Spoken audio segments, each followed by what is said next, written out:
walking till I reach my hallowed ground. When I turn to look, you have left for the people.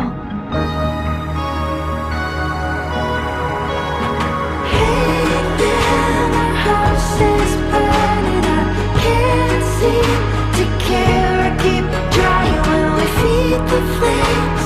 All I feel is free, free.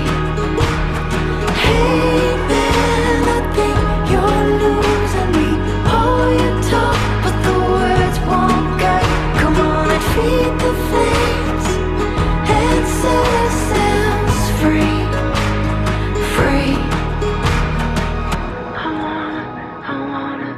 wanna tell you, but I wanna tell you, but I wanna tell you, but I just can't see it. Hey man, the house is burning. I can't seem to care. I keep trying when we feed the flames.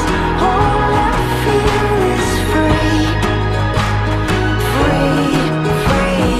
Hey man, I think you're losing me. Oh, you talk, but the words won't cut. Come on and feed the flames and set ourselves free, free, free.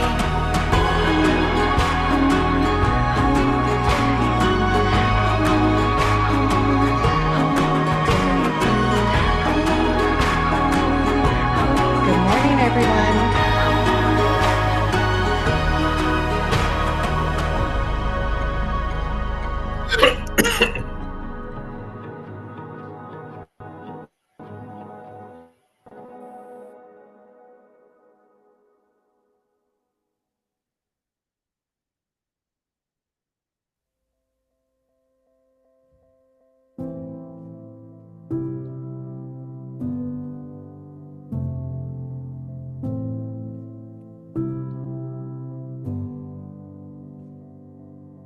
When your heart rips out your chest, when your voice is trembling, lift your head to the blood red moon. Hold your pain as you breathe. Time is short, like the old man said. Time is hungry like a wolf. It's natural like the blood red moon. Bring your body close to me. Walk on with your burden. Well, good morning, everyone. My name is Bill Walk Clinton, on with your burden. and we're going to wait another 5 minutes. Wait for Walk others to on with arrive. your burden. In the meantime, you can enjoy music. Walk on with your burden. I will walk with you.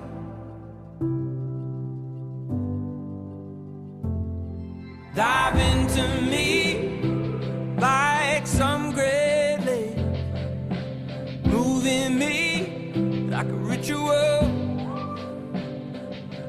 bathe in the light of the blood red moon, raise a soul in harmony. Nice to see you all. I haven't been on these calls for a while. Good to Walk see you. on in the middle of a dark day, fighting through hell. Morning. Walk on Welcome at the back. edge of the world where you find yourself.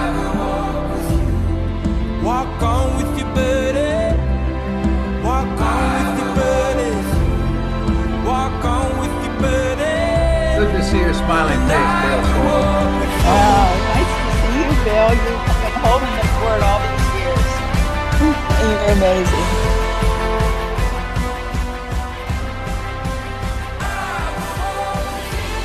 And Tim, Tim is in the house. I see. Hey, how y'all? And Carol, and Neil. See Mark. Of course, I see Donna. Donna and I are in the same church.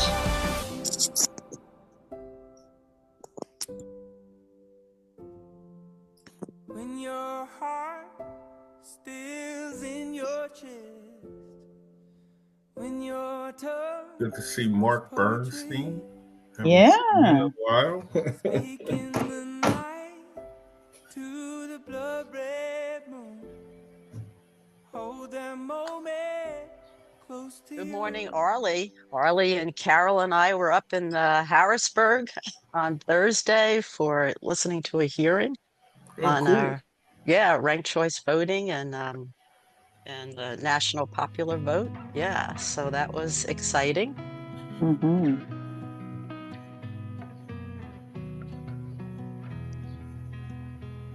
It was great to see you there, Donna. I didn't realize you were going to be there, so it's a good surprise. Yeah, she looked all very professional. Why, thank you. You love it or you hate it, but it's all that keeps you here.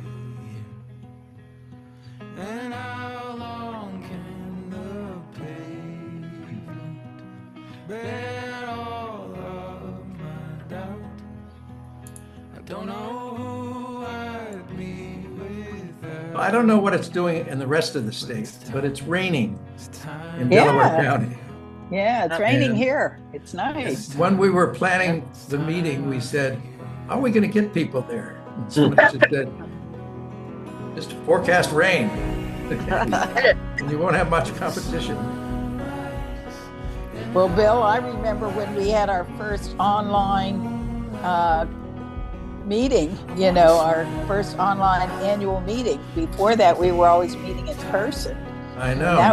That was more challenging, but it was also nice to have that time together. Very much so. Very much so. Don't you think you should go out? So, Clara, what do you think? We've got, looks like 32 people. Yeah, to I get think we should started. start. All right. So first of all, I want to say again, welcome to everybody. Oh, there's the crowd. All right. So again, my name is Bill Clinton. I'm the president of the board. We had a tough decision to make in terms of whether to do this in person and give everybody an opportunity to drive someplace in the state, and we decided to have have a Zoom meeting, and the meeting today is going to be focused on the business of our organization and in this critical period, but also an opportunity to hear from Representative Paul Takak. So I would like to welcome you. And Clara, I'm wondering if you could do a chalice lighting for us. Absolutely. Hi, everyone. I wanted to start the chalice lighting by saying that recently the spiritual weight in the water has been running through my mind. And it might be because of Passover, maybe because my minister recently told a story about her trip to Jordan and dipping her toes in the River Jordan. Weight in the water has deep roots. Let me admit this person in African American history and culture. It is a song of resilience and the enduring struggle against oppression. And it also serves as an anthem for social justice and movements today. So whether you have always worked for social justice or whether it's a fairly new thing to you, we too are dipping our toes, testing the waters, being tossed and turned by the current, looking for solid ground. The way is murky, the future unknown, and I'm sorry about the dogs, but we continue to step into the waters of social justice because our faith and our convictions insist we do so. So as I light our chalice this morning, let its light serve as a beacon for hope and love, possibility and justice as we keep swimming towards a shore we cannot see, and yet a land more equitable and free. Thank you very much, Clara. You're welcome. what I'd like to do next is reflect on the loss of Joan Sabatino, who passed, as everyone knows. And she was, in my view, she created an organization and we're standing on the shoulders of that organization. So I just ask that we give a moment of reflection and silence.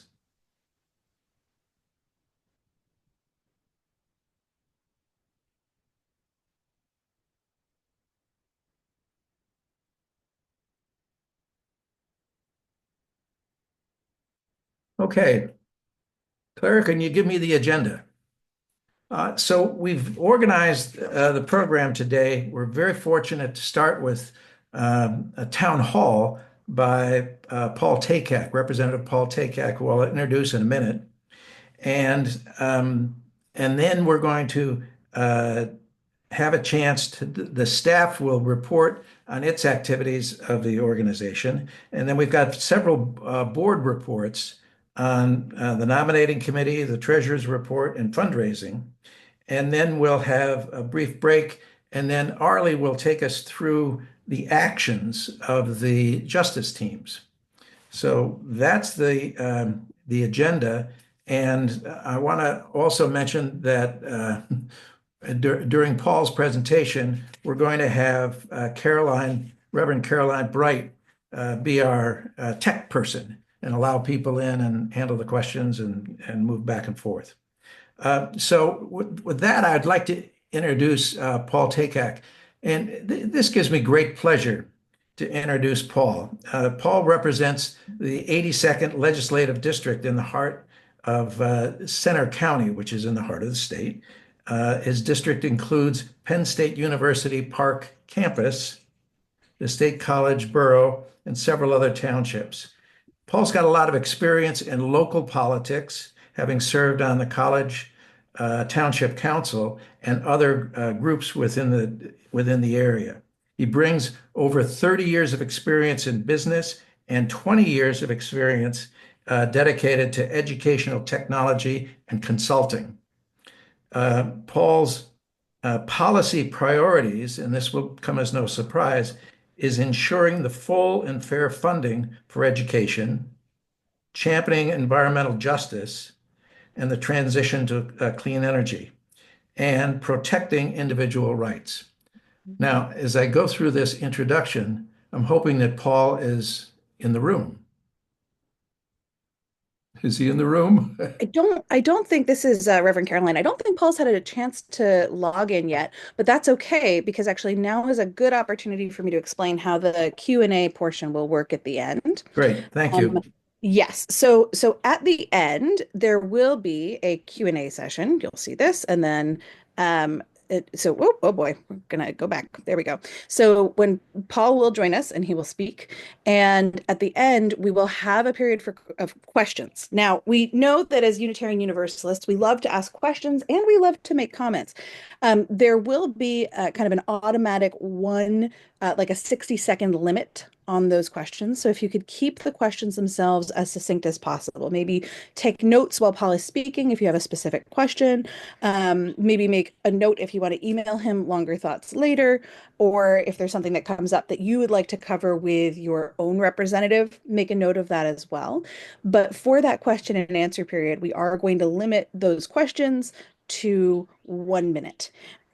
So at 60 seconds, the mute button will go on, and it will be like an awards show without the outro music, and it will be awkward, and we will make it work. But that is how that portion will work when Paul is able to join us. All right. All right, he's here now. Well timed, Clara. Thank you very much. All right, ladies and gentlemen, it gives me great pleasure to introduce our representative from Center County, Representative Paul Takak. Paul. Good morning. Hi, Bill. How are you? Good to see you. I am good, and I'm glad you're here on time, man. Well, I am too. It's really nice to see everybody. I see a lot of very familiar faces on here, so pleasure to be with you this morning. Thank you for having me. I don't know. Uh, Actually, there's been so much happening lately. I almost don't know where to begin. But just wanted to start by just introducing myself real fast. For those of you who don't know, I'm a state representative. I represent Center County, the heart of Center County. I like to say it includes the university, Park campus, Penn State. You probably have heard of it before, and then the very rural northern part of Center County. So I sit right in the midst of the state, and politically, I actually sit right in the middle as well. I have a very diverse and interesting district that has a lot of rural communities, as well as a lot. Did I lose everybody? No. Okay. Um, as well as the university community, and so there's a lot of diversity of opinion and thought there, and it's been a really interesting opportunity to represent such a broad and diverse district. For those of you who maybe have been following along, Pennsylvania is very uniquely situated from a political standpoint, and that we're the only full-time divided legislature in the entire country. We are bicameral. We have a House and a Senate. The House is, excuse me, controlled by Democrats by a single vote. And that makes for some very interesting situations as well. It's 102, 101. So we literally can't afford a single vote to go the way we don't want it to, which kind of drives us to consensus, which is not a bad thing. But then on the Senate side, they have a pretty significant majority. It had been 28-22 in the Senate. There's 50 senators, but uh, about a month ago, I guess, there was a special election and a shocking result. A Democrat beat the Republican candidate in a very strongly Republican district, one that went for Trump by like 15 points. So that was quite a shocking result. But in the end of the day, they still have a 27-23 majority in the House. And then, of course, we have Governor Shapiro navigating things in a bipartisan way. So, Pennsylvania is really sort of ground zero for a lot of trying to navigate what's been happening in Washington, and some of frankly, chaos and confusion that has been, coming out of Washington. You may have seen in the news, threats to cancel existing contracts, threats to cut funding for core programs that will hurt communities across the Commonwealth, not just in urban areas, but across our entire Commonwealth. And we've seen policies and other things that are frankly very, very concerning. And so we're trying to deal with that on a day-to-day basis, while we're also making sure that we're protecting folks, protecting rights and doing those kind of things. I'm sure we'll probably get some questions about those sort of things, but it's been a challenge. I mean, the first 100 days feels like 100 years in some ways with this new administration. And, unfortunately, we're often having to react to those things, but I think we're in a pretty strong position to do that. And I think we've so far been pretty successful. The governor has been very active in terms of trying to protect the funding that is due in our Commonwealth. And, some of the programs, we've not backed down on many things, and we're certainly not going to comply in advance with a lot of the directives. So, hopefully that's a decent introduction. I'd be happy to answer any questions. But again, I just want to thank you all so very much for having me this morning. This is, I don't know if I think I mention it every year when I come. The first endorsement that I ever got 2.5 years ago, 3 years ago now, when I was running for office, was from UU Justice PA.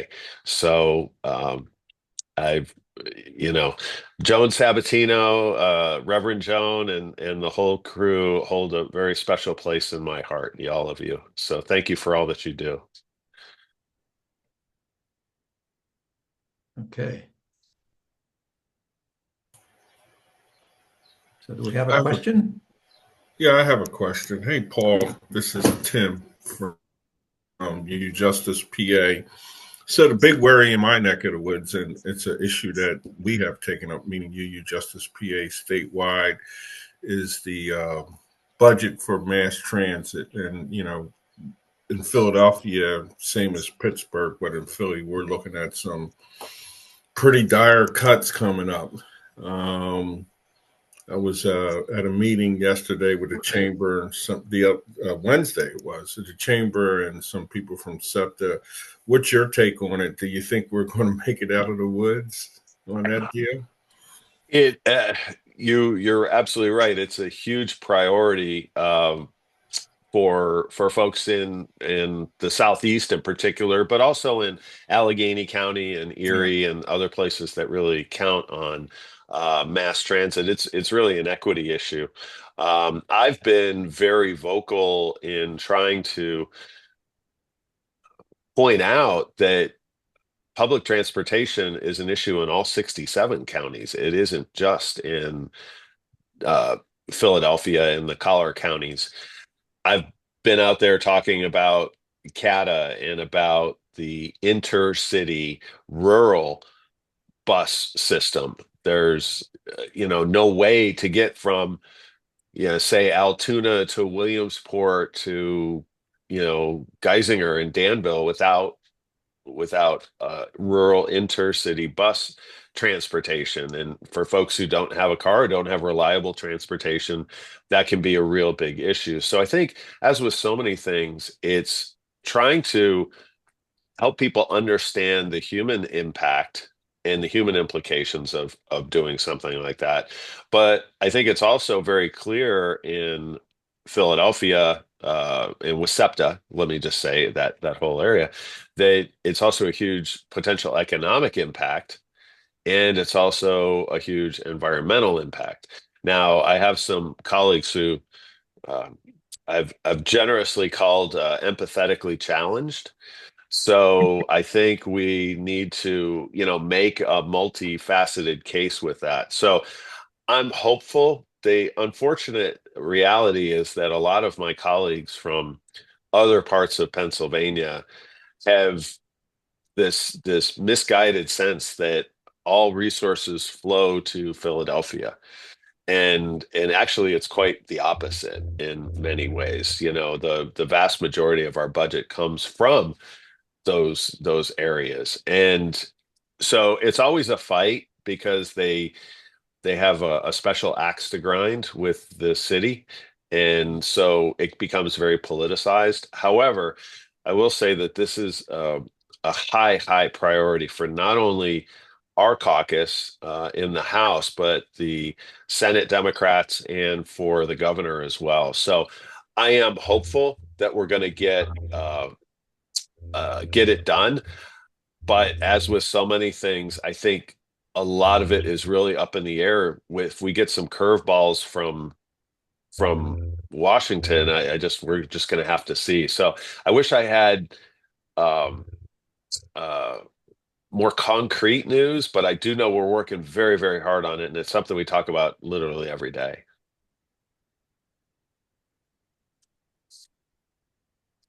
My view keeps changing. I keep thinking I'm dropping off, but as long as you still see me, you'll let me know if I drop off.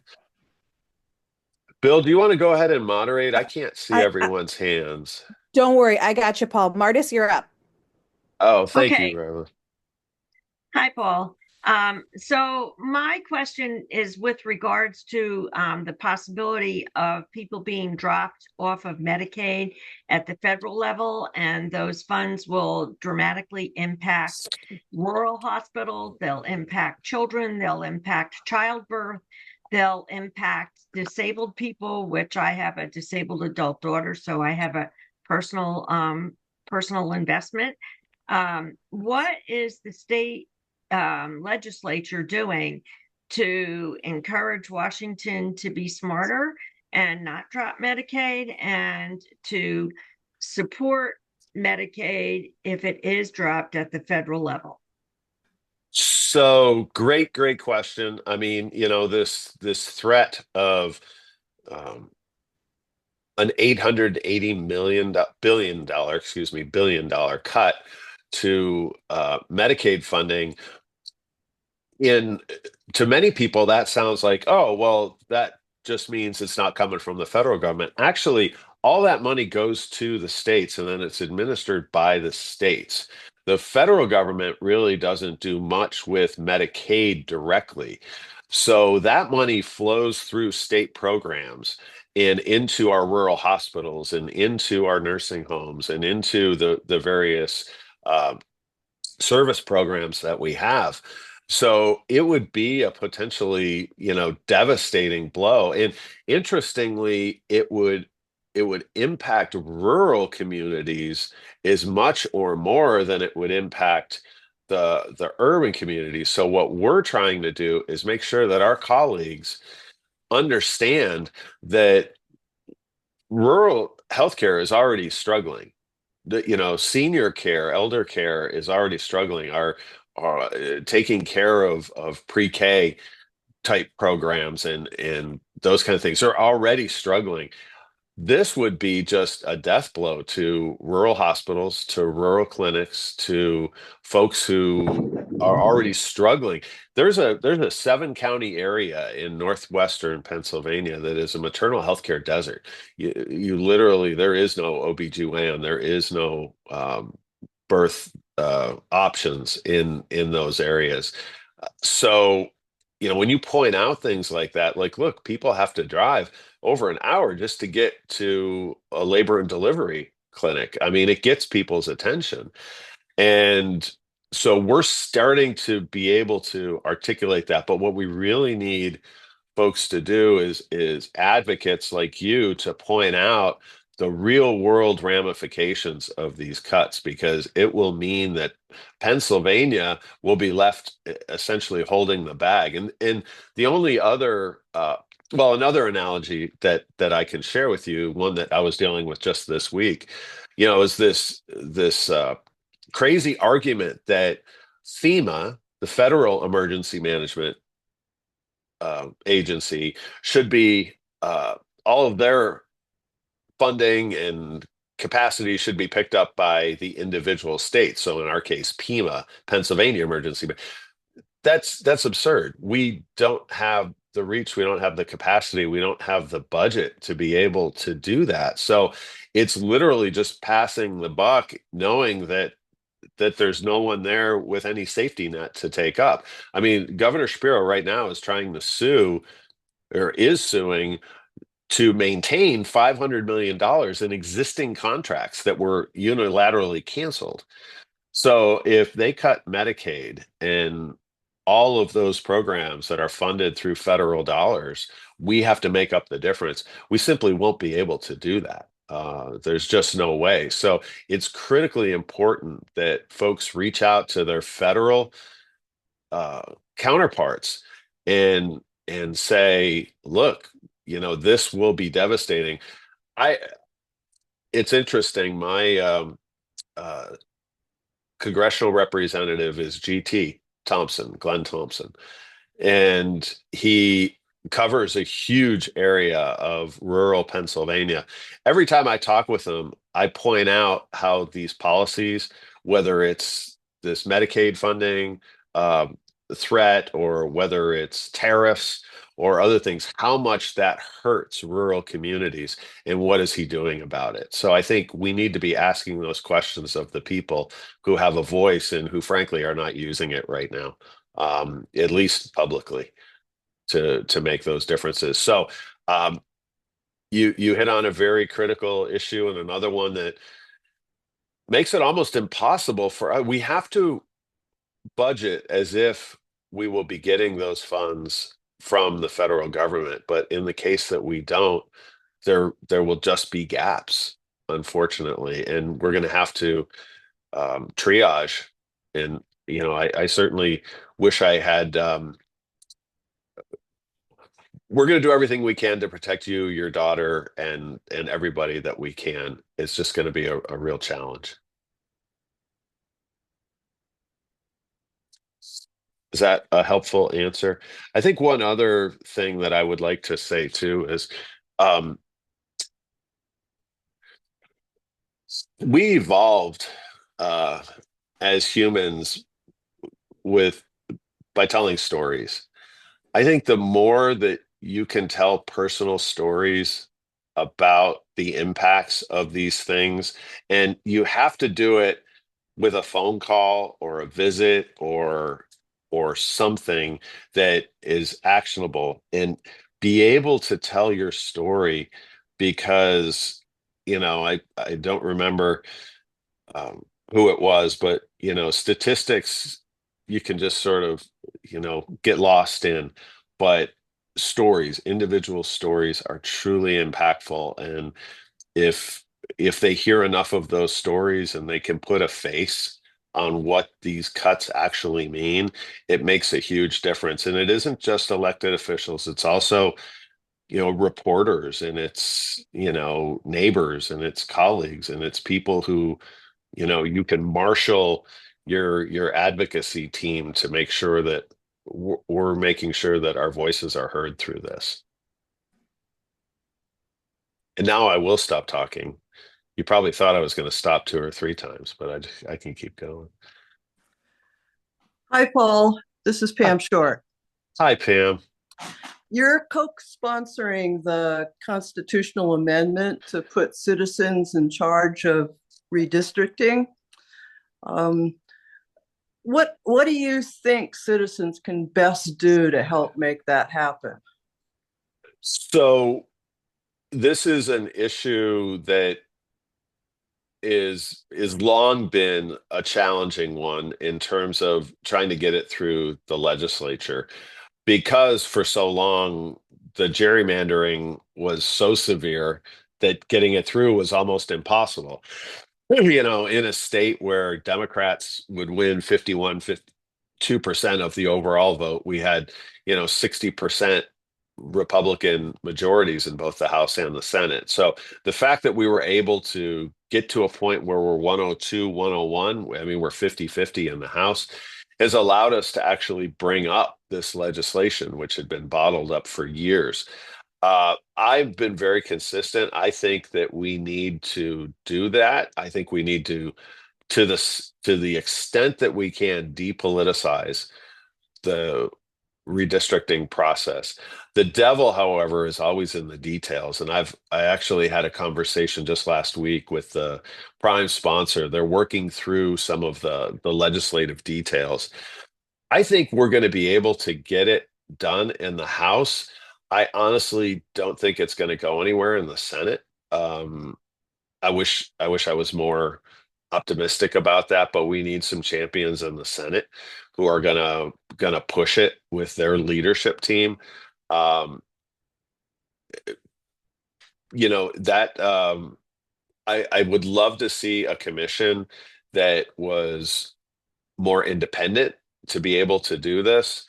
But I also think that one of the challenges is that this year there are huge elections this year that people need to be aware of, which are the re-elections of the Pennsylvania Supreme Court justices who are sitting the retention races this year. Without those judges, I think anything that we pass would be struck down by a Republican Supreme Court. And I don't mean to be too partisan, but we're seeing this in other states like North Carolina and elsewhere, where um, courts have intervened and ignored the law, or ignored precedent when it comes to getting the outcome that they want. So we need to be able to pass something that has bipartisan support.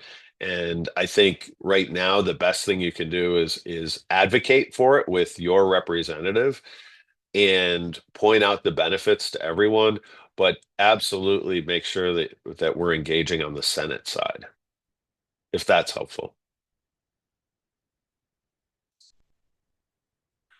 Right. Reverend? Looks like we have a question from Carol. Hey. Okay. I think you're muted. I heard you at first. So many things, but I've been involved with March on Harrisburg. We've been trying to get a gift ban. Are you in support of that? Yes, I do think that a gift ban is appropriate. I think, we need to make sure that we don't go overboard, like de minimis things, like we should be able to go have a cup of coffee with somebody or something, or something like that. But I do think that a gift ban is really important. I think we need to get money out of politics. And as part of that, we need to put federal caps on campaign contributions in Pennsylvania, which we do not have right now. Individuals can write as big a check as they want. And just like at the federal level, getting the dark money out of these PACs, we absolutely have to do that. And I think, again, we're passing legislation like that in the House, but we're having a real tough time getting it through in the Senate. And you only have so many matches to burn, in a sense. So I think our leadership team is like, let's focus on the ones that we think have a chance. But I do support a gift ban. I think it's really important. But I will say this too. I will defend the role of lobbyists because, in a sense, think about it. You are as well. You're a lobbying group. You are advocates. When I have even corporate lobbyists or interest group lobbyists come into my office, I see them as a resource. I see them as folks who can arm me with information about what their point of view is, what their fact, I don't want to say their facts, but the facts, the figures. But I'm very explicit with them. Look, I'm open to hearing what you have to say. I will listen. I am an open-minded, critical thinker.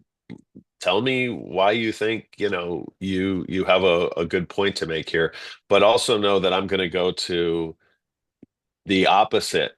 If it's an energy company, I am going to go talk with the environmental groups, and I am going to go talk with labor, and I am going to go talk with all the other stakeholders. So I think lobbyists can play a critical role. I simply don't have the staff. I don't have the personal expertise to be able to do all the research on my own.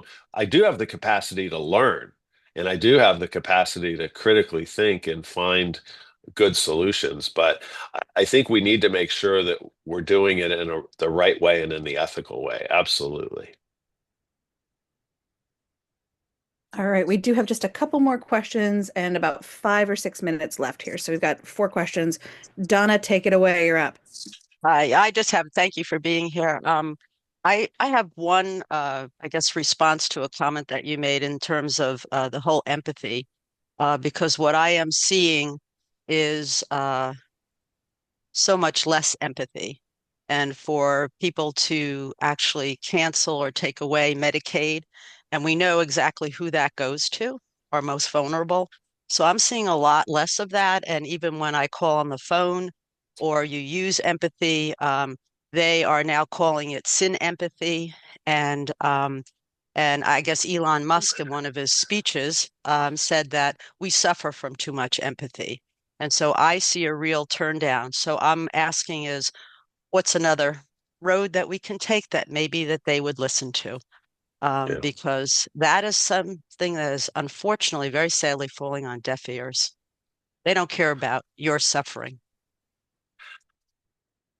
Yeah, there are certainly some folks, and when I worry about overgeneralizing, there are some people who clearly are, but we have to look at folks individually. There is some percentage of the population that are completely unmoved by empathy, even if it affects them directly.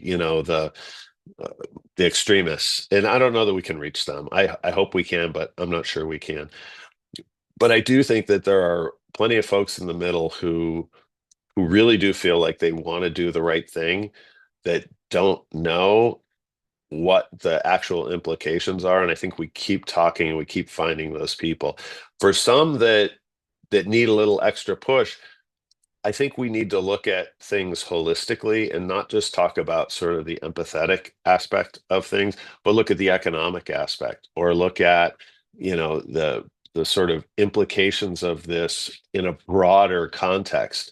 Because, for example, they may not care that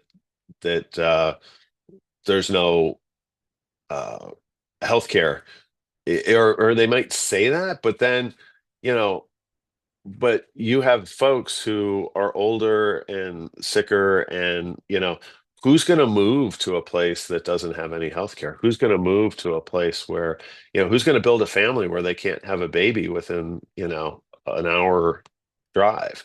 Like, what are the implications of this? And I think broadening that out at least gives you a foothold, and it gives you something. And I've said this before, and I promise I'll be super quick.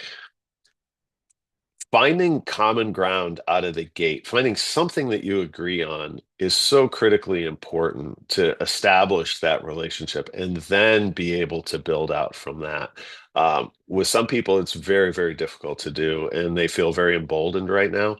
And that makes it uh, uh, really challenging. So I don't want to say it's easy, but we got to keep trying. I mean, what's the alternative, right? What are we going to do otherwise?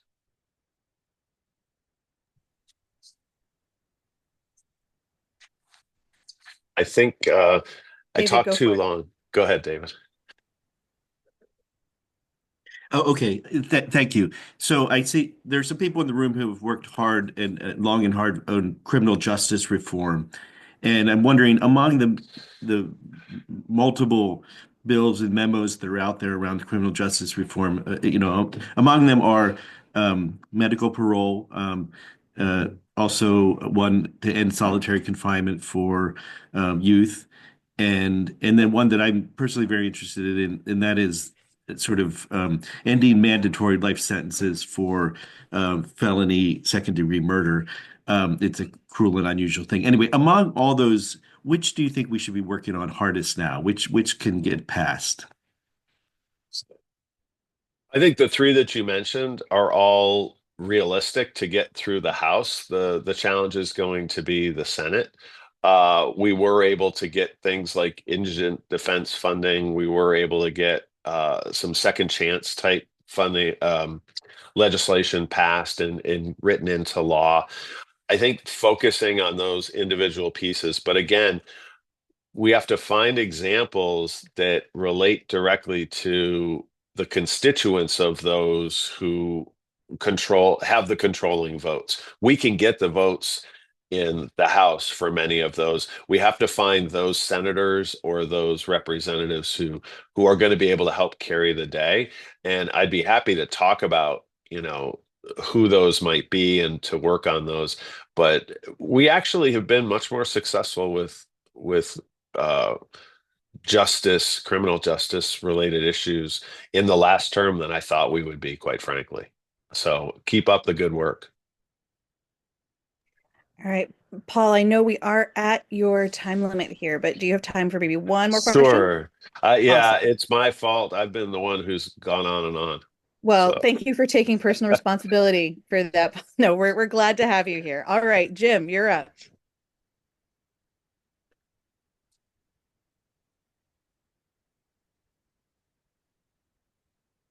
Jim, you are muted. If you go ahead and unmute yourself.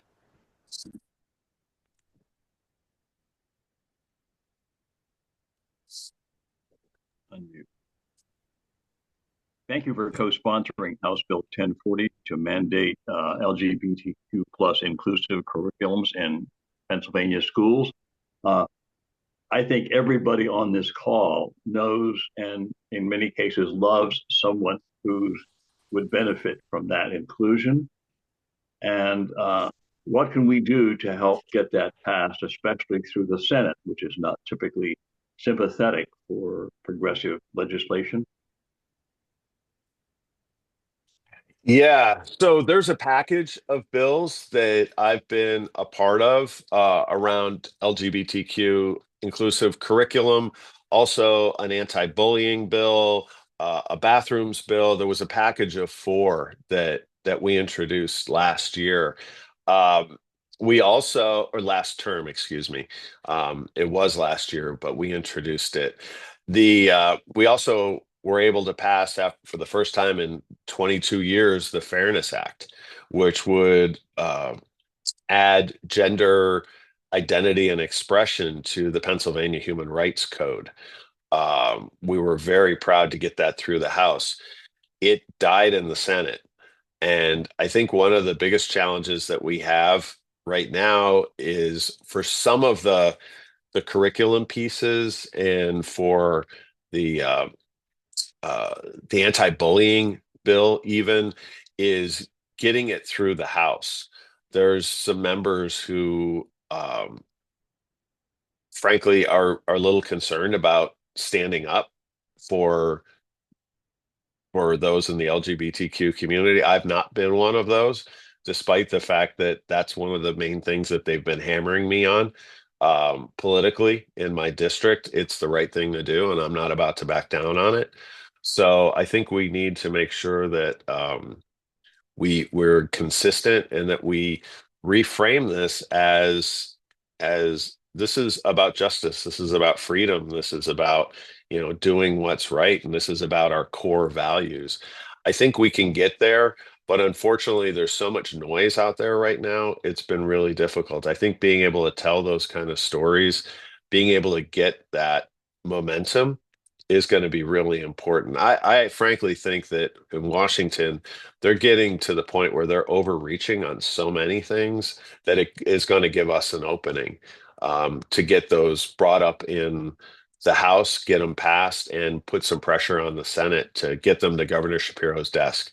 Because right now, what's protecting us are executive orders, and that's just not a sustainable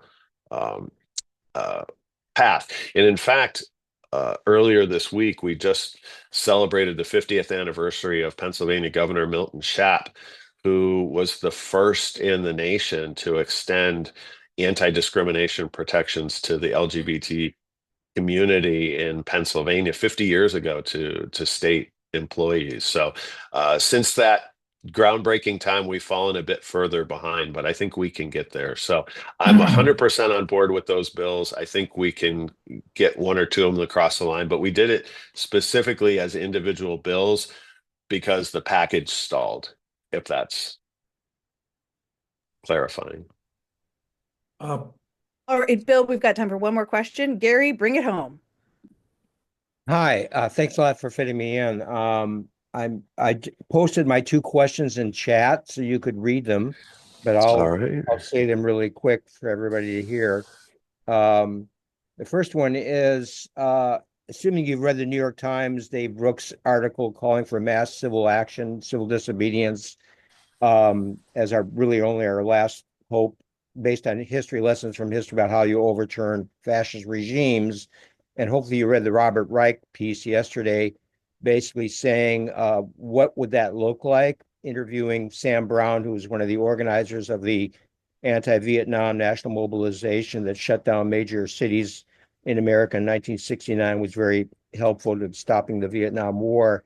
What role do you see state legislators possibly playing in that, or does that run against rules, norms? And most of you guys are lawyers, so you're kind of against nonviolent direct action. And the second question is maybe more relevant, more useful, is I'm looking for people that might want to help me, give me advice, or people I could help to basically figure out how to take the Brian Fitzpatricks of the country that are very vulnerable representatives, and by organizing the growing numbers of leaving MAGA, angry former Trump voters, Republicans, organizing those people to pressure the Brian Fitzpatrick so they at least would start standing up to Trump, at least on the free speech, checks and balances, saving the Constitution issues, the bills, to stop the bills that they want to pass now that'll make it impossible for any Democrat to win in 2026 in a purple state. I've written Zach, who's head of the Democratic Party in Montgomery County, excuse me, in Bucks, and he's called several times, he won't get back to me. So I'm guessing he's afraid of getting involved with that kind of thing. Gary, I'm sorry to cut you off. And Paul, I hate to do this to you, but we are up against a time wall here. So if you could consolidate. Be very quick. Yes, I believe in you, right. Paul. Thank you. Yeah, absolutely. We need to get more motivated. We need to get more engaged. We need to take, individual civil action, nonviolent action. We need to be visible and we need to be vocal. And I think that starts locally. That starts right now. We have school board races, we have municipal races, we have those statewide races. I think we start there and we build out, because until we can protect our democracy and our principles and our values locally all the way up, and just continue to engage. If you have any questions, please go through Reverend Bright, through UU Justice, your representatives, get in touch with me. I'm passionate about this. Look, this is the fight of our lives, and we didn't choose it, but here we are, and bring it on. There's some real inspiring folks out there who are showing us the way, and I think we need to get behind them, and we need to do exactly the same thing ourselves. I can't wait for it. Thank you. Okay, Paul, thank you very much. Thank you for coming in to address the concerns that people have had, and it's very important that you bring the fact that you are a Unitarian Universalist to the legislature and the values that we represent as a denomination. So thank you for all that you're doing, and we're with you and we have your back. Wish you a good day. Thank you very much, and thank you for all that you're doing. The fact that you're here is very inspiring. You all give me a lot of energy too. So thank you very much. Very good. So what I would like to do now is shift and to have an opportunity to hear from Clara Jenkins, who is our acting director, for her report. Clara, are you ready to go? I am, Bill. Thank you for that. And Paul is definitely a hard act to follow. That was very inspiring. And I think he's right. We are absolutely in the fight of our lives, all of us. So thank you, everyone who's still on the call, for taking time to be with us this Saturday. For those of you who don't know me, I am Clara Jenkins. I use she, her pronouns, and I am the director of UUJusticePA. To briefly summarize my background, I studied English at NYU and proceeded to spend much of my career with human resources while working for nonprofits and raising my family. Over the past year, I have had the pleasure to be part of the UUJusticePA team, and I am happy to be with all of you today to discuss the progress we have made since and our future goals in the year to come. As Bill mentioned earlier, our former director, Reverend Joan Sabatino, passed away in October. This left a large void in our organization. Prior to her passing, she hired me as an administrator to aid in the organizational aspects of UUJusticePA, and she hired Arlie as legislative associate. In the face of this loss, we rallied. We had a successful fundraising campaign. We reestablished the LGBTQIA+ justice team, and we updated our strategic plan so that it encompasses the next 3 years. We also rededicated ourselves to our mission, education and advocacy. In pursuit of this, we launched the Did You Know informational blasts, which provide bite-sized bits of information about a variety of issues that matter to us in the wider community. We were also very focused currently on the May 20th primaries, as well as the judicial retention vote in November. As you can see from the slide, our Get Out the Vote work is very, very impactful. Also, borrowing from the very successful programs in New Jersey and North Carolina, we have also launched monthly Action Hour Mondays. We have had 3 of these events thus far with great success. Our website features information about both these initiatives if you want to learn more about them. I don't want to take more of your time. Speaking of the website, we are working to make it a valuable resource as well as user-friendly. We are hoping to expand our calendar to reflect rallies, marches, and events hosted by our partners, and would also like to highlight any UUs in any elected office. Finally, we have worked to secure new grants that will help us move justice forward. I am so pleased to announce that we have received a grant from the William Penn Foundation. We just found this out yesterday, and this grant will fund a program that will expand our reach to congregations throughout the state in order to encourage wider youth participation in our democracy. We continue to work hard, moving justice forward. We're waiting in the waters. Thank you. Thank you very much. I'd now like to introduce Arlie Henninger-Voss, who's our legislative associate, for a report from her. Arlie? Hello, everybody. Good to see everyone this morning. My name is Arlie Henninger-Voss. I'm the legislative associate here at UUJusticePA. So I will be happy to take you through some of the things that we've been working on over the past year. So if we could go to the next slide. I'll just talk over it. That's fine too. We actually put together a strategic plan for the next 3 years. And so I did want to update folks on, perfect, there it is, on how we are going with that because I am happy to report, all up to date and on track with our plan. So one of our goals was to have at least 6 mass postcarding events, and we are on track with that. So far, we have had 2 different events, I guess technically 2.5. So we've postcarded to protect Reggie, which is currently kind of going through our judiciary system, and advocate for the PACER and PRESS programs. We can talk about that a little later with our justice team reports, but basically these are initiatives to cap carbon emissions and help promote renewable energy sources.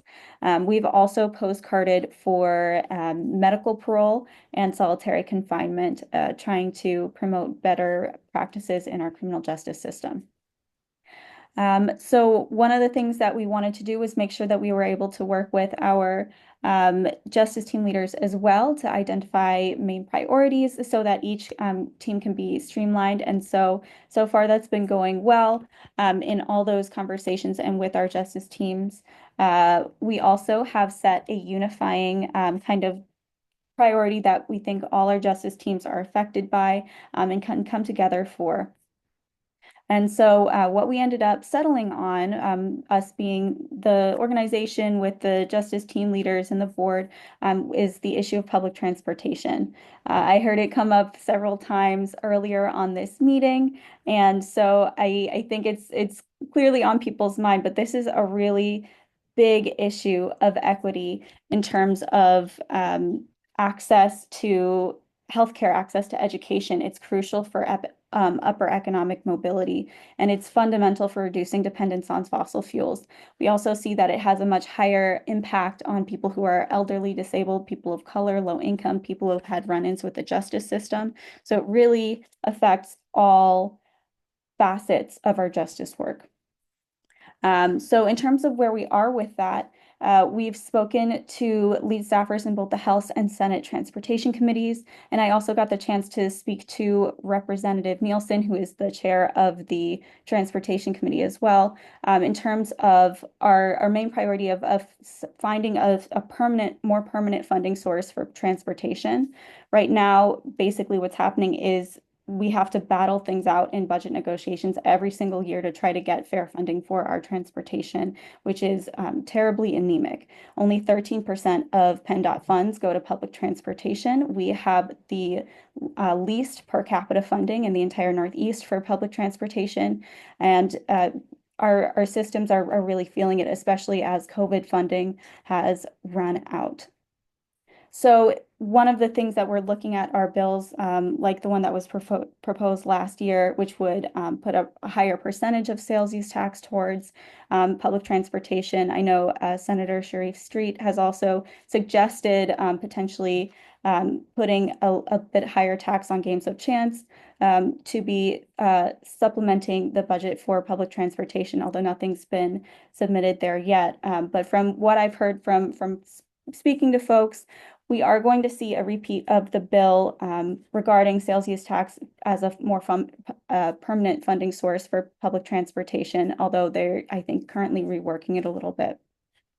So next up for us are building coalition with a couple other groups that are working on these issues. This is actually a slide that I got from the Pittsburghers for Public Transit. So that's going to be really important, making sure that leadership in both the House and Senate know that this is a key issue for all Pennsylvanians. Public transportation is something that is utilized in every single county in Pennsylvania, so it really touches every part of the state. So here we see some pictures of news headlines talking about what we're facing in this crisis. And it's a little alarming, maybe a little more than a little, when you kind of face what's being proposed. In SEPTA, which we've talked about a lot, we're facing service cuts of about half of all services and a hike of 21%, which would bring us to the highest fares in the whole country. So it's very, very, very significant cuts. There's also part of that would be there is no public transit after 9 p.m. So people who want to go out at night will not have a safe way necessarily of getting home. We will probably see a lot more safety incidents in terms of drunk driving. And like I said, this impacts people all throughout the Southeast in terms of access to jobs, to education, to healthcare. In the Pittsburgh area, we have another just what's been referred to as a death spiral. We're looking at eliminating 40 out of 95 bus routes, discontinuing service to 19 municipalities, ending service at 11 p.m. every day, and a lot more in terms of service cuts. We're seeing them across the state as well. So BARDA is talking about South Central PA. We've seen things curtailed in CATA, which Paul Takak was talking about in Central PA. It is across the state we are facing this crisis. So let me see, what can we do to help? I also wanted to shout out, if you are interested in participating in this work, there's a lot of room for volunteer work that would be really, really valuable. So we could use people who are interested in writing letters to the editor, to blog posts, anything like that, help with research. Speaking to your legislator, let me know if you are interested in any aspect of that, and I would be happy to connect you with that opportunity to work towards justice. Going towards partner updates, let me see here. So here are some updates with our partners that are more recent. So I'm not going to cover everything we do with our partners, but these are some of the stuff we've been cooking on most recently that's exciting. With the Pennsylvania Poor People's Campaign, which we are a member organization of, we recently completed an advocacy basics course, which was very exciting, and are planning a new class on nonviolent direct action, as well as working to create a joint agenda across the Pennsylvania Poor People's Campaign that we can jointly advocate for. With March on Harrisburg, we are working on creating a public finance campaign finance bill that we can then try to run through the House and Senate, as well as obviously all the other initiatives that I'm sure we will get to with our good government team recap. We also have a new LGBTQ partner with Center LGBTQ+, which is super exciting as we have this year relaunched our LGBTQ justice team, as well as a new criminal justice reform partner, which is Free Our People Coalition. With Ceasefire, we participated in Advocacy Day and as well as doing legislator follow-ups where people got the chance to actually speak to their legislators about these really critical issues with gun violence, including funding for community violence intervention and some 3 really important pieces of legislation that would promote gun violence safety, like extreme risk protection orders and banning ghost guns, things like that. So the PA Campaign for Women's Health has been an increasingly permanent partner with us in terms of interfacing with legislators' offices and staying informed in everything to do with women's health. And we also have started working with the Philadelphia Unemployment Project to help facilitate a statewide coalition to protect Medicaid, which also has been mentioned as a concern earlier on this call.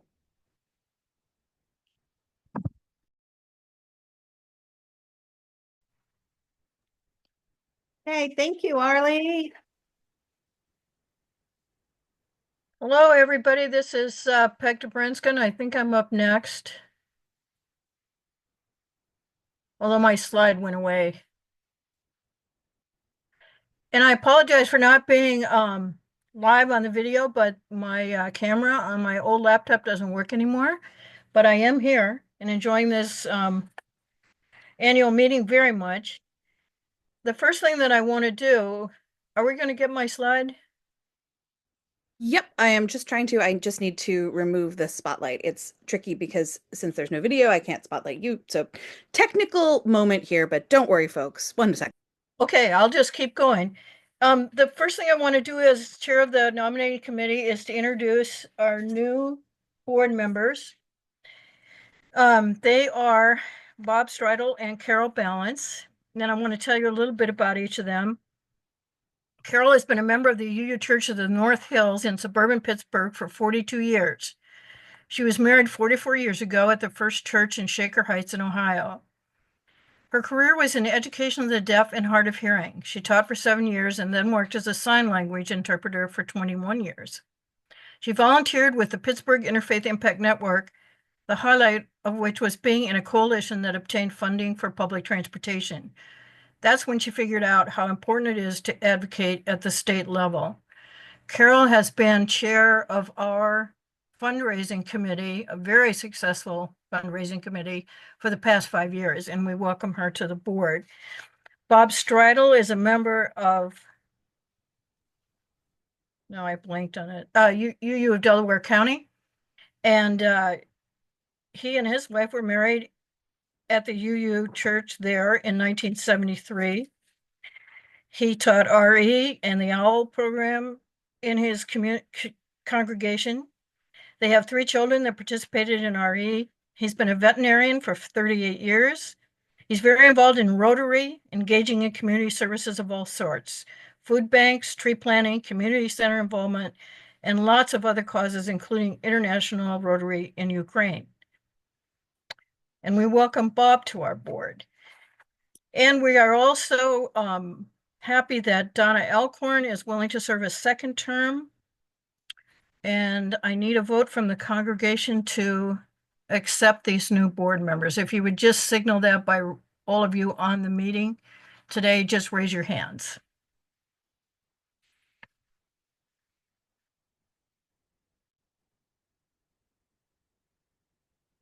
I can't see that. Did that happen? Sure did. Sure did. Good hand raising, everybody. Great, thank you. And the next order of business is that we need to amend our bylaws. And we passed a resolution at the board meeting in March, and that resolution states that because no volunteer has come forward to be either president or treasurer, the board has opted to extend those terms for no longer than 1 more year or until a volunteer can be identified. And those two positions are president of the board, which is Bill Clinton, and our treasurer, Tim Steyer. And on that, we don't need to vote, but I need a motion to accept and a second. I motion to accept. Thank you, Donna. I'll second. Thank you, Carol. That concludes the business of the nominating committee.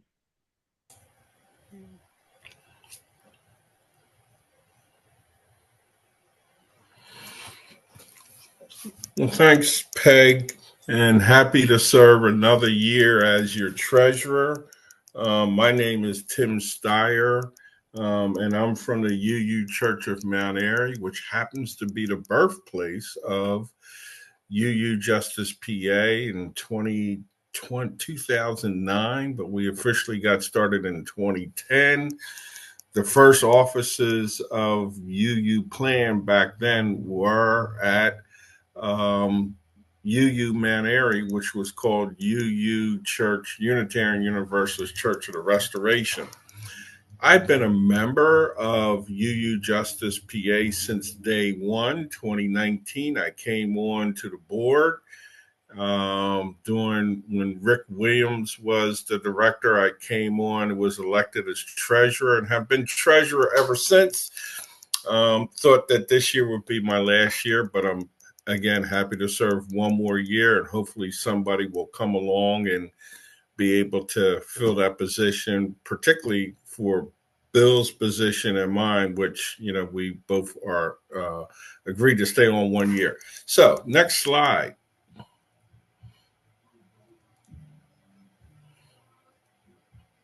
Can we get to the next slide?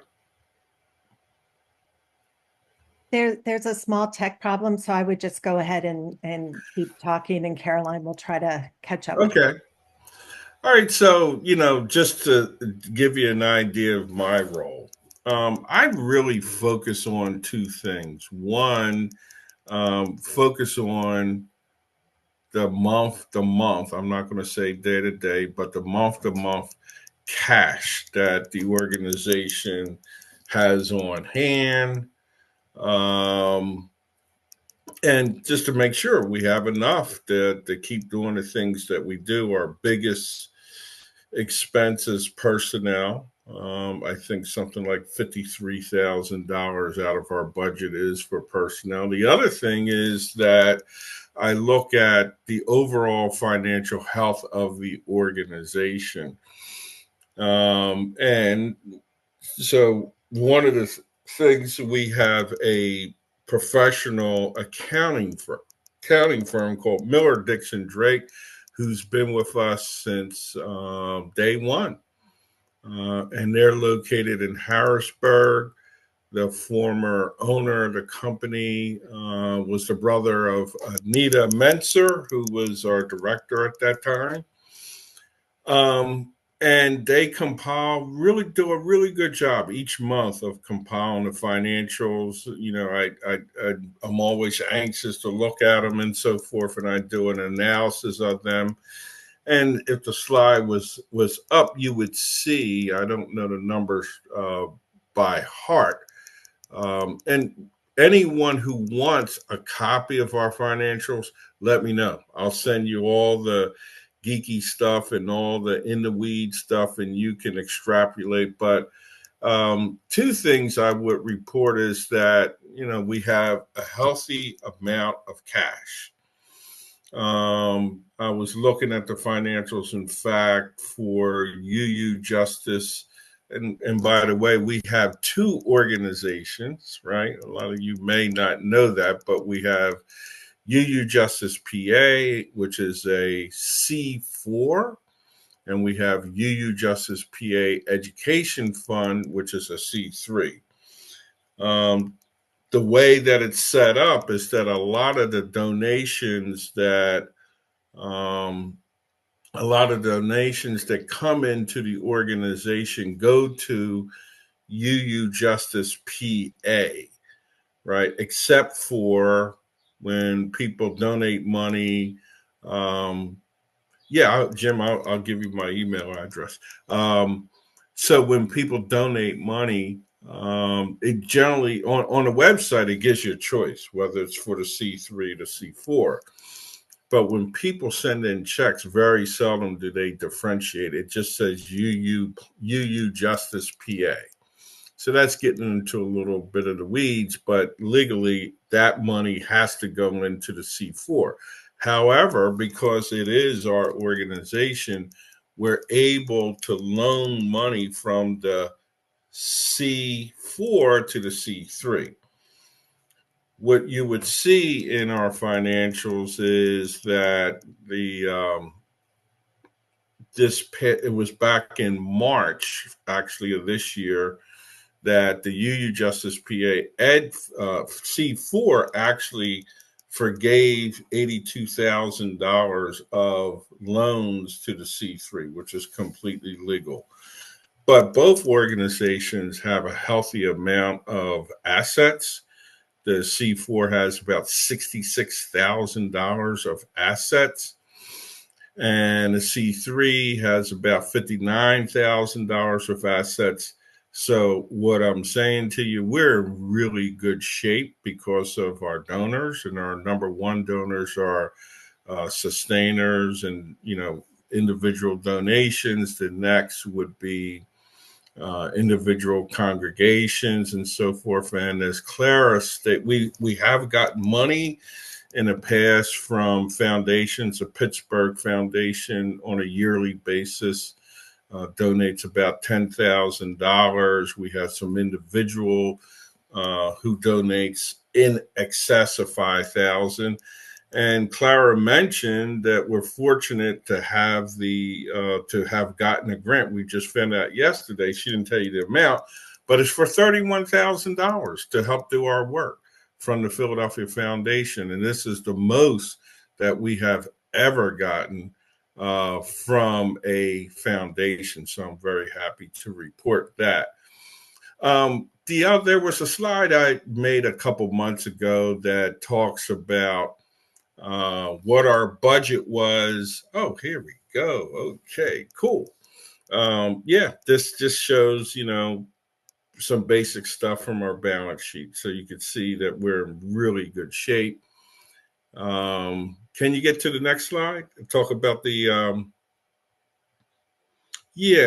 is our budget 2025. I didn't even go over that, right? So total proposed income for our budget for this year, $109,000. Expenses, $142,000. And I know what you're saying. That's more than what we're getting in. But what happened was that at the end of last year, we had a surplus.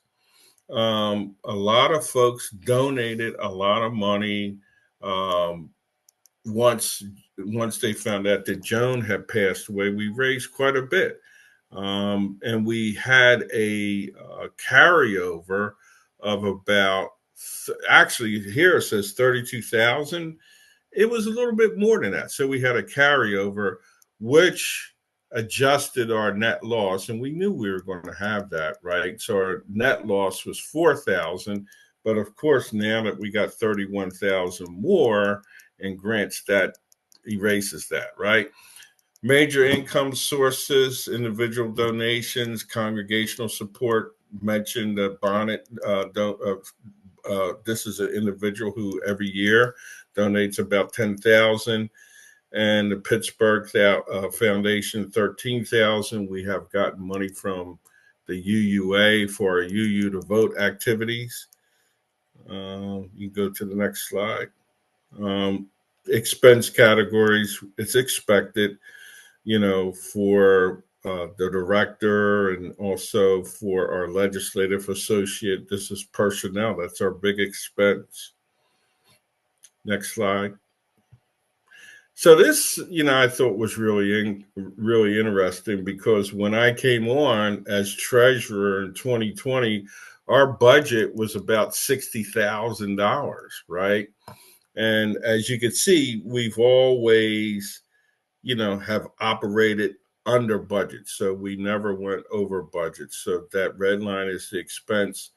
And in 2024, we went up to about $10,000. We're at 109, but of course, like I said, with this grant now, we're going to have even more income.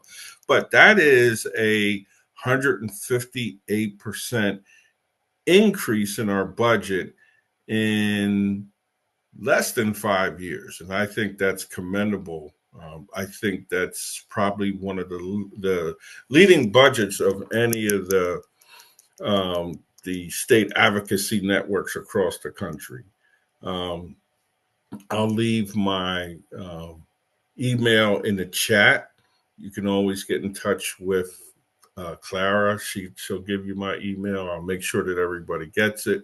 If everyone wants the full Monty on the financials. Thank you.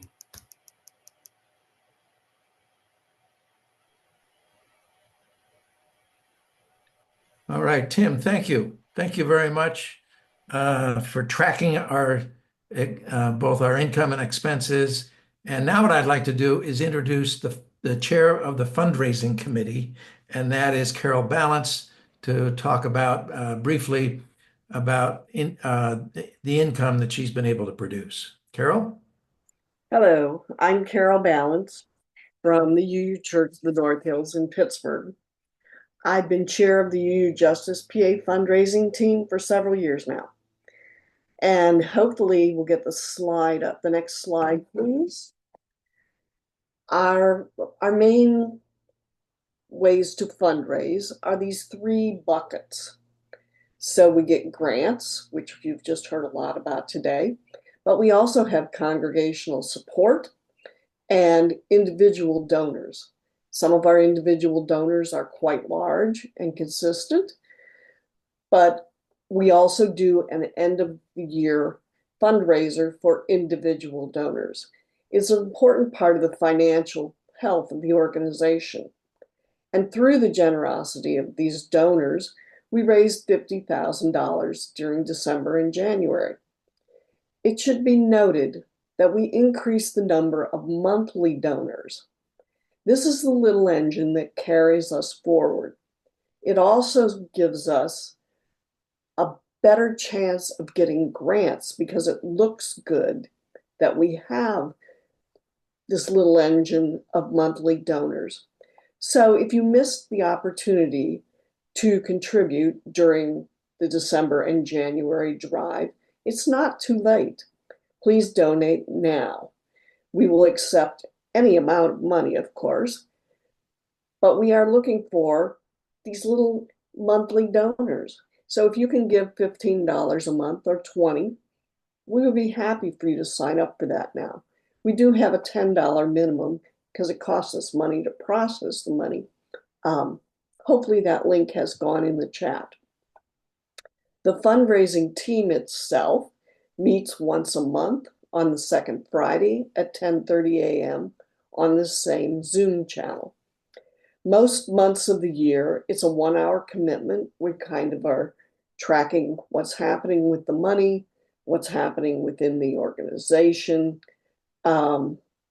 So that's not a huge commitment until, of course, later in the year when we are planning the fund drive.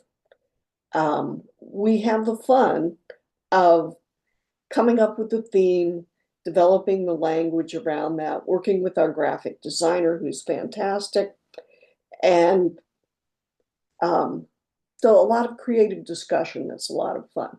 You also would be the point person within your congregation to talk to individual donors like you do in a traditional fund drive.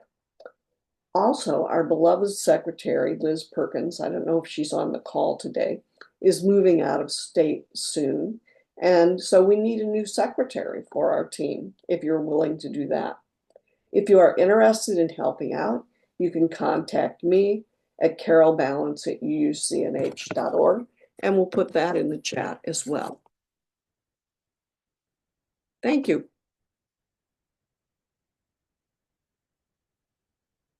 Carol, thank you very much for your work. Any questions for any of these reports from the nominating committee, the treasurer's report, and Carol's fundraising report? Any questions? And if not, this might be a good time to refill your water bottle or take care of any other needs you have. There's about 5 minutes allotted for this time. All right, so let's take a break. Do you see any questions being proposed? Not at this time. All right, so let's take a 5-minute break and we'll be back in 5 minutes. Thank you very much.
Clara, this is Bill. Hi, Bill. All right. So, all right. Is 5 minutes up? Yes. Okay. So, let me call people back into the room and let's see. We'll get ready to go. Arlie, you all set to go? Yep, I'm good. Good. So, what we would like to do next is share with you the activities that are going on in each of the justice teams and to give you a report on that. So, I'm hoping. So, Arlie, how do you want to conduct this? I know you know who's representing the different committees and which ones you're reporting on. I thought we could just go through the slideshow, and as we have little slides for each justice team, and then if people are present to present on their justice team, they can do that. And we had a couple people let us know that they wouldn't be available, so I will take over for those. That'd be great. All right, so that if you just could give Caroline the signal as to when you're ready for the next slide. You ready for the first slide? Let's I go. think Dev is in the chat saying that she needs to move early, so I know the slide's not going to match, but do we want to start with that? Yes.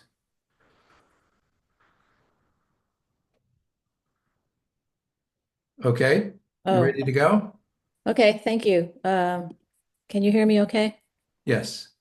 Okay, I'm reporting for the reproductive justice team and wanted to let you know we sent a letter to the governor that was highlighting the urgent need for Pennsylvania to take more decisive role in addressing domestic violence. We didn't get a response. I don't know that we will, but we were asking or recommending that first responders be required to use a uniform lethality assessment screening program as is mandated in Maryland, which, excuse me, cuts down on violence, and then suggested that there's a single office in the state to combat domestic violence to enable better coordination, etc. We're also following what's called the Momnibus package of 7 bills that were written and supported by the Black Maternal Health Caucus in the House. 2 of them have passed and have been signed into law. The others are still in progress. These bills are aiming to address maternal morbidity and mortality. And as Representative Takak mentioned, to address our concern over maternal health deserts in Pennsylvania. And then Arlie's been a great resource and has been following many bills for us and reported last month that several have moved out of the, I think all of them were in the House Insurance Committee into the full House. These are addressing insurance coverage for diagnostic breast imaging. There's coverage for not diagnostic testing, but just for screening. So this bill would cover diagnostic imaging. And then there were 2 bills, one that requires nursing parents to have rooms in state office buildings and for menstrual hygiene products to be available in state buildings. So these are any state buildings, not just government operations, but schools, etc. And then lastly, the Family Care Act, which has been, I don't know how many sessions it's been through, but it actually passed out of committee bipartisan support for this is a bill that would provide paid leave for family care. And it's, I think, been through the insurance committee and has been gone through several rounds of editing. And so hopefully this one will go through to the Senate. And we're also following developments, as most of you probably are, coming out of Washington, the Trump administration, that are impacting our reproductive and other rights. And our next meeting, our co-chair, Tina Back, has arranged for her representative, Tariq Khan, who's a big supporter of reproductive rights, to participate in our meeting next month. So if anybody's interested in hearing from them, please tune in. Our meetings are on Wednesdays, the 3rd Wednesday at 7:30 p.m. I think the next one is May 21st. That's all for me. Anybody have any questions?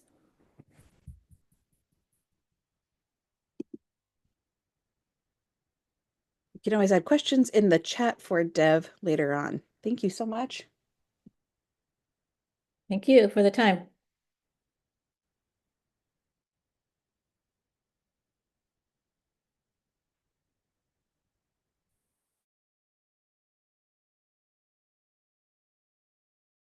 All right, so it looks like we are gonna talk about criminal justice reform next.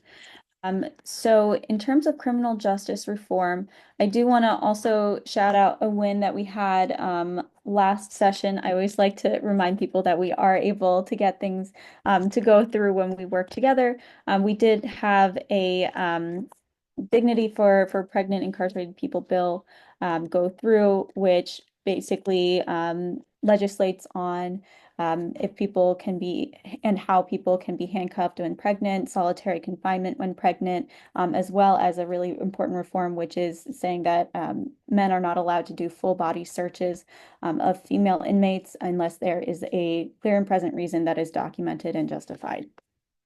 Now, what we've been working on for this session, we've mentioned a couple of them, but let's see, there's the updated felony murder law, which is really important, talking about how Pennsylvania is one of the only states which mandates life without parole, which is also known as death by incarceration for anyone in a felony murder charge, which does include people who might be somehow tangentially related to a murder, but not even know that it has occurred. It includes women who are still in prison based on domestic violence self-defense, which would never, under current law, result in the charges that they were charged with. So this is a really important piece of legislation. We also have been working with medical parole and solitary confinement, as well as trying to get enable undocumented Pennsylvanians to secure a driver's license.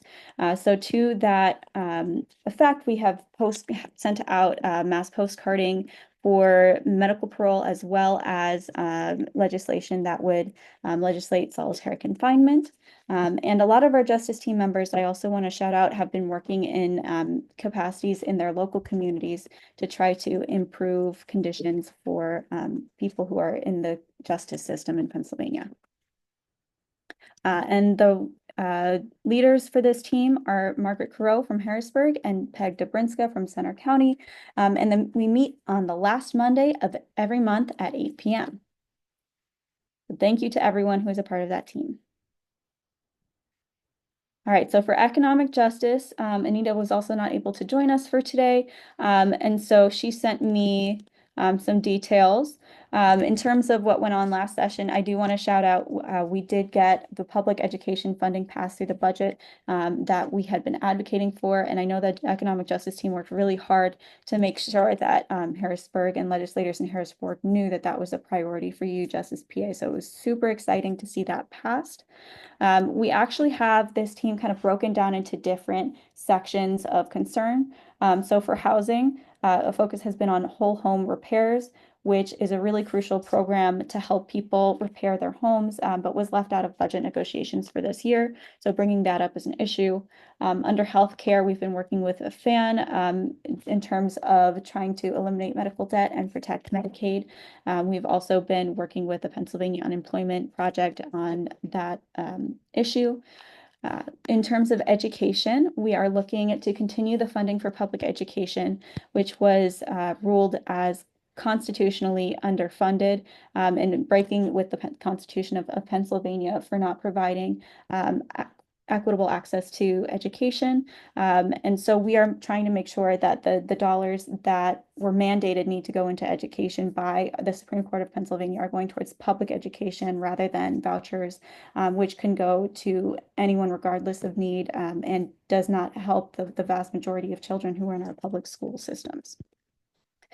Then with labor, the main issues we've been looking at, and for education as well, we are looking at cyber charter reform, which all feeds back into how much of our tax dollars are allocated to the majority of the children in Pennsylvania, as opposed to going to cyber charter schools, which are largely unregulated in terms of how much they ask for and where they spend their money.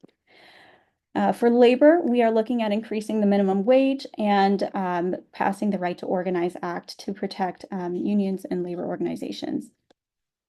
So lots of work going on with that. And we have two brave leaders of this team, being Anita Menser from Harrisburg and Tara Stevenson from Lehigh Valley. And we meet every second Tuesday at 7 p.m. So thank you everyone for your hard work on those issues. Okay, environmental justice team. So something that was really exciting that happened last year for environmental justice is we did get Solar for Schools passed into law, which is something that we as an organization had postcarded for and advocated for hard in the state capitol. So in terms of what we're looking for with this year, there's a couple things that are kind of continuing concerns in terms of protecting the Regional Greenhouse Gas Initiative, which is currently held up in the Supreme Court, which is kind of under judiciary review and is not currently being applied, and trying to get the governor's proposal of PACER and PRESS, which would be a similar measure, passed in the meantime. The governor also proposed something called the Lightning Plan, which is focusing on energy and making sure that Pennsylvania is energy efficient and getting having renewable energy sources as opposed to relying on our traditional fossil fuel industry. And we are also looking to expand our success with solar with the Solar for All program. Transportation, of course, as with all the teams, is a big concern for this team. We've already postcarded to try to protect Reggie from abrogation as well as promote PACER and PRESS. So definitely lots of action on that behalf. But unfortunately, we do not currently have a leader for this team. Previously, it was Rachel Mark, and she was an incredible leader. And so her loss has been felt. But if anyone wants to step in, please email me, email Clara. Unfortunately, if we do not have someone willing to step into the leadership position, we will have to put this team on hiatus for a while. But we do meet on every first Thursday at 7 p.m. All right, thank you everyone for your work with environmental justice.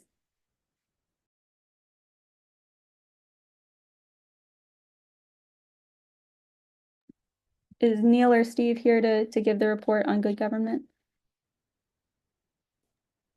Yeah, this is Neil. I'm here.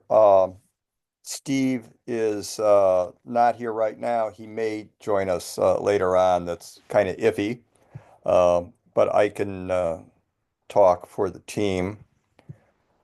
I'm here, and I'll let you talk for the team. Okay, Steve. I didn't see that you had made it. Yeah, I'm a little wet and tired, but I'm here. Steve, do you want to explain why you're tired? Oh, I ran the YWCA's Race Against Racism today. And I guess in my case, a race was like half run, half walk. I'm in the 75 and older category, so I think I did pretty good. Good job, Steve. All right. Our team meets on the first Tuesday of every month at 7 p.m. So please come and join us. I'll be real as quick as I can about the major legislation that we're advocating for and working for. First is ending gerrymandering. This is something Paul Takak talked about. There are two bills before the State Government Committee now. House Bill 31 in the House. It has 45 co-sponsors, which is over a fifth of the House, and includes two Republicans, the co-sponsors. So it's a bipartisan bill. In the Senate, it's Senate Bill 131. Has 17 co-sponsors, which is a third of the Senate, includes two Republicans.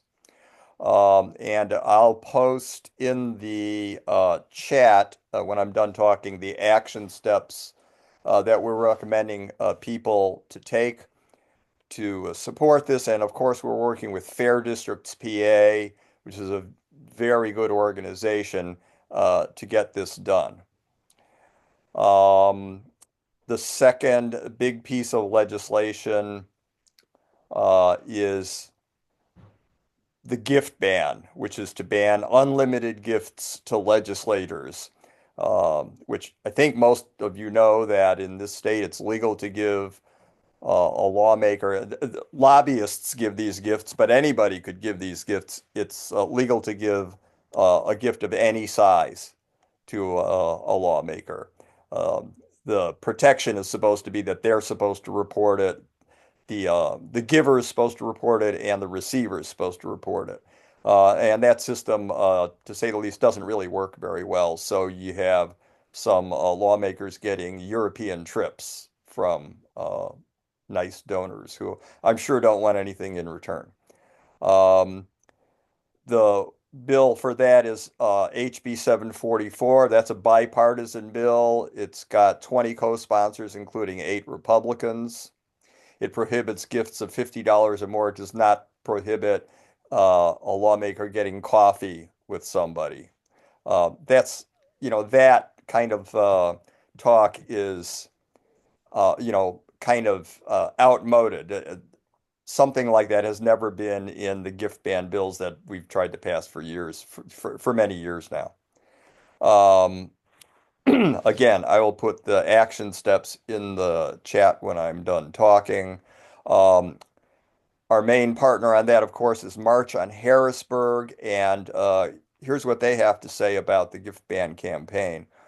That campaign is how March on Harrisburg is creating pressure to push all of the other bills that it supports, and there's several other bills, some of which I'll talk about. So please push on your own representatives and on the legislative leaders to get this passed. As Paul Takak mentioned, this is the kind of bill that will probably pass in the House. We hope. It's in the State Government Committee now, but it'll have a tough time in the Senate. Moving on to the next bill real quick, banning foreign dark money in Pennsylvania elections. This is HB 497.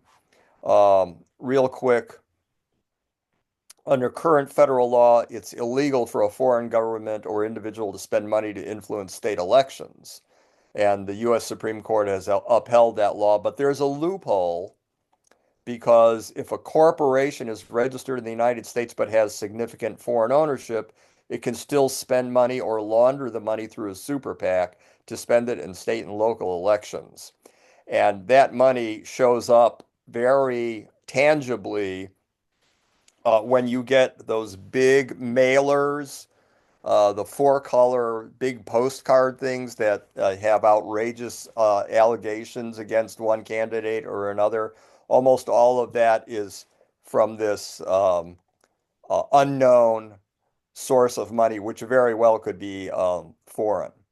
So that's really a bad situation, and there's a tremendous amount of money involved. Frankly, there's more money involved in that than there is in the gifts that are given to legislators. But both are very extremely anti-democracy bills. And I'll have the info on that in the chat. We're also supporting ranked choice voting and don't have a bill number on that yet. Neil, thank you very much. I'm not sure there is a bill yet. There was a hearing on Thursday that 5 of us from York attended. In fact, a couple of people on this call attended. Chris Robb was the one who had the experts do a presentation in front of the House State Government Committee. The big push on this is to educate the legislators and then ultimately the public. Steve, I'm sorry to interrupt, but we are going to have to wrap up the good government section. Interestingly, though it is, because we are behind schedule here. I'm done. Okay. Arlie, are there any others? Okay. We should be good to go. So good. We're ready to move on. And Oh yeah, I just want to make sure we got to the LGBTQ team though. I thought you were talking about good government. And did you did Tom for gun violence prevention? Oh, we have more teams. We're done with the good government. Oh, okay. So is Tom Buglio in the house? Let's see. I do not see him. Okay, I can take over real quick. So for gun violence prevention, we've been working very closely with Ceasefire PA. We mentioned this a little earlier, but we actually just had a really exciting advocacy day. Right now, there are a couple main pushes, which are for funding for community violence intervention, which if folks aren't familiar with that, it is the most proven effective way to reduce gun violence. And we have seen a huge amount of success for it. Last year, Philadelphia was the largest reduction in gun violence in the entire country because we have been implementing these community violence intervention programs.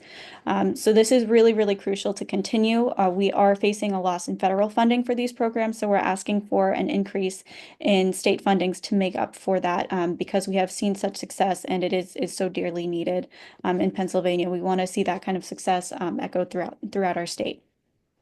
We've got some legislation regarding extreme risk protection orders.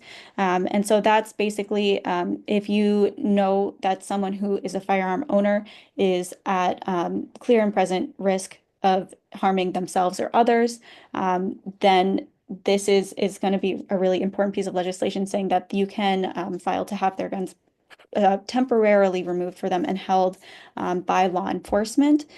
This is something that is often used for people who think that their loved ones who are firearm owners are in danger of harming themselves because we know that firearms put people at a much higher risk of dying by suicide.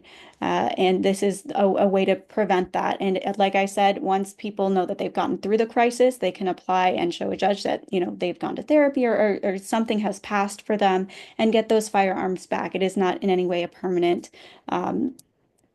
removal of those weapons. There's also legislation that would try to ban ghost guns just by trying to essentially say that gun kits and pieces of guns or guns that can be reassembled that have been considered destroyed because they are taken apart but can easily be reassembled, those all count as firearms legally. And so that means a couple things. That means that all the things that apply to firearms in terms of background checks, in terms of having serial numbers, need to apply to those weapons. And that way it's easier for law enforcement to track weapons that have been used in criminal activity. And it also means that people who are underage or in some way not able to get a gun the normal way can't just go on Amazon and order a gun kit and put it together with a screwdriver and a clamp in 30 minutes.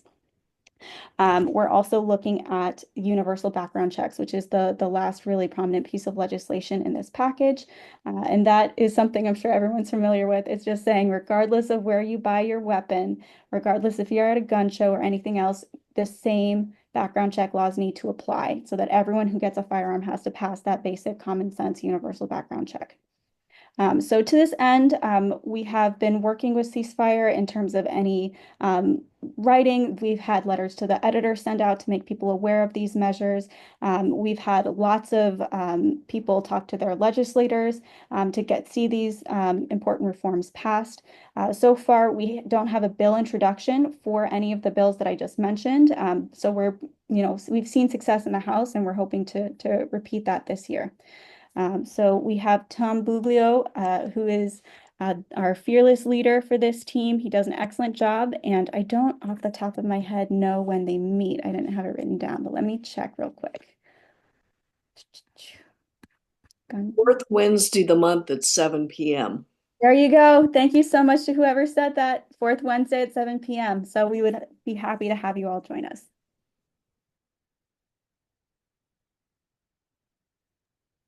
Hi, good morning, everyone. Thanks for hanging in there. We're almost to the finish line, so I'll try to be quick. I'm Tracy Sprouse. I'm the minister in State College and the chair of the LGBTQ plus team, justice team. We started meeting again in February because we had a really hard time finding a chair. The UU Justice PA folks had a hard time finding a chair. So I am an ally. My daughter is a trans individual. So so I felt like I could chair this committee. What we've mainly been doing is touching base with congregations, trying to make sure all the Pennsylvania congregations have a LGBTQ team in their congregations and building partnerships in our own communities. That's how we became a partner with the Center LGBTQ plus here in Center County. I work with them on their advocacy team. So now their advocacy team and our advocacy team will be working together as we build relationships with other state organizations to work on monitoring any bills and also working on the Fairness Act that Paul had mentioned. In March, we had an action hour that Clara put together. She had Michelle Lee Garrett there, who was excellent and told us about SB 213. And there's a lot of information on the website about how to write letters and support the passage of that bill. And the next thing that we're focusing on is actually sending positive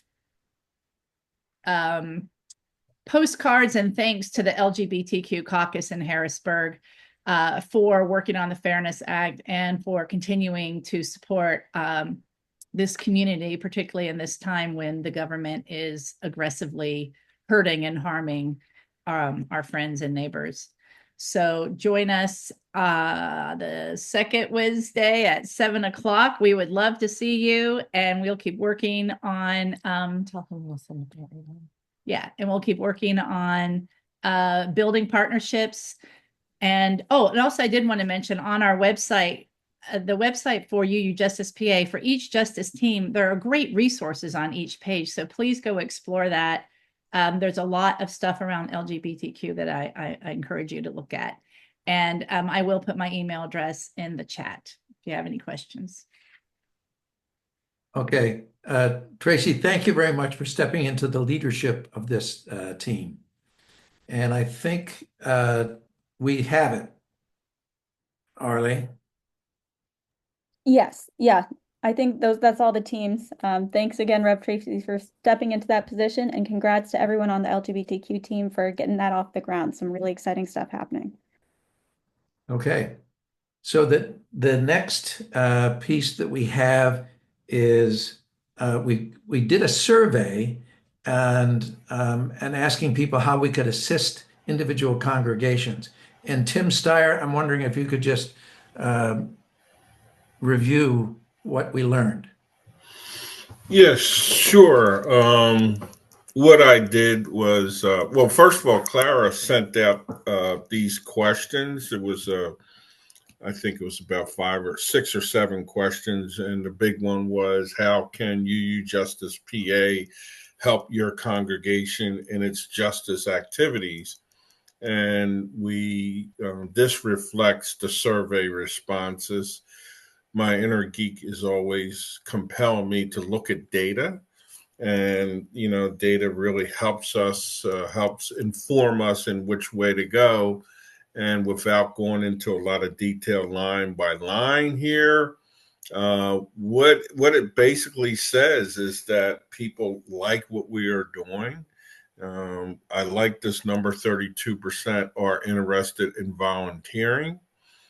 Clara put into the chat a few times how important it is for our small but growing organization for volunteers. Certainly understand that 67% unable to volunteer. A lot of Unitarian Universalists are involved in a lot of activities at their individual congregations, and people are really busy. Good government is something that people want to work on. And of course, 42% get out the vote for 2025. It's right around the corner, folks, and it's going to be super, super important. I remember when we first started doing our get out the vote activities back in 2020, I think it was. And we said, oh, this is the biggest election, but they're all big. They're really important. This one's going to be really important. So, with this information, it really helps us to really plan our activities and so forth, and it tells us where folks' interests are. And I just want to conclude by saying thank you, thank you, thank you, and keep giving us feedback and volunteer. Let Clara know if you want to volunteer. We've heard from the justice teams, as you can see, they all are doing some robust and important work in the state of Pennsylvania. Tim, thank you very much.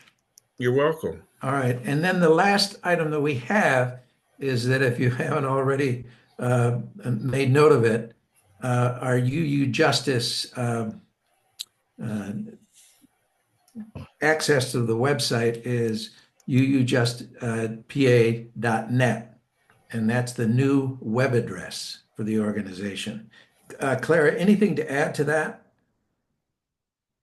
There is a little bit of confusion, and we try to make it as simple as possible. The web address is .net, but if you need to email either Arlie or myself, we are still .org. So it's Arlie Henninger Voss at UUJusticePA.org, sorry. And you can either use the director at UUJusticePA.org or C. Jenkins at